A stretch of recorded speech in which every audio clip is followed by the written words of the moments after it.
Good evening. It's Monday, November 30th. I'm Michael Tricarico, and you're watching a Citrus TV News Brief. Today, New York Senator Charles Schumer held a news conference inside the Central Bus Terminal to fight for public transportation spending. The state stripped funding from Centro's public bus service as part of a greater $800 million cut. Schumer and U.S. Representative John Katko are in talks to keep $2 million in funding for Centro over the next 6 years. Schumer announced today that an agreement should be reached by the end of the week. And just this afternoon, former New York Assembly Speaker Sheldon Silver was found guilty in his federal corruption trial. Silver was charged in January after being accused of illegally accepting $4 million in payments and illegally investing another $1 million. According to reports, the jury found Silver guilty on all 7 accounts. Silver stepped down as Speaker earlier this year, and officials say he will now lose his Assembly seat.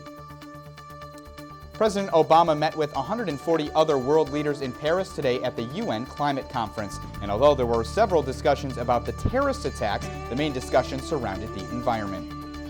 What greater rejection of those who would tear down our world than marshaling our best efforts to save it? And the effort to combat climate change includes reducing greenhouse gas emissions worldwide, a goal Obama says the U.S. will meet based on the standards set 6 years ago in Copenhagen. And despite China's commitment to cleaner energy, the country continues to emit the highest levels of greenhouse gases. As you can see, heavy smog has set in Beijing due to alarmingly high levels of air pollution. News agencies are warning Chinese residents to stay indoors. And that'll do it for our Citrus TV News Brief. Stay tuned in an hour for Citrus TV News live at 6. Thanks for joining. I'm Michael Tricarico.